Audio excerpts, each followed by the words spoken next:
Hello ആ അമ്മ, ഞാൻ നോക്കട്ടെ കേട്ടോ വരാൻ. ഇവിടെ 2 ജഡ്ജിമാരല്ലേ ഉള്ളത്, അനുവാദം കിട്ടുമെന്നറിയില്ല. അച്ഛാ, വീട്ടിൽ നിന്ന് അമ്മ വിളിച്ചായിരുന്നു, വീട് വരെ ഒന്ന് പോട്ടെ. ചോദിക്കണം. അപ്പൊ അച്ഛനല്ലേ ഇവിടെ മെയിന്? അതെ, അച്ഛനാണ് മെയിന്, പക്ഷെ അമ്മയാണ് മെയിന്.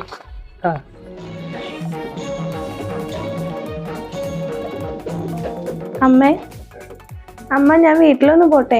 നീ അച്ഛനോട് ചോദിച്ചോ? ഞാൻ ചോദിച്ചു. അതെന്തിനാ ചോദിച്ചത്? ഞാനല്ലേ ഇവിടുത്തെ മെയിൻ.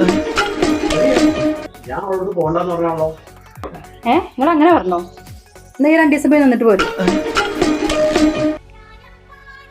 ഇവളിപ്പോ പോയി വന്നിട്ട് 6 മാസല്ലേ ആയുള്ളൂ. ആ, ഏതായാലും തന്ത പോണ്ടാന്ന് പറഞ്ഞല്ലേ, പോയിക്കോട്ടെ. ശവം.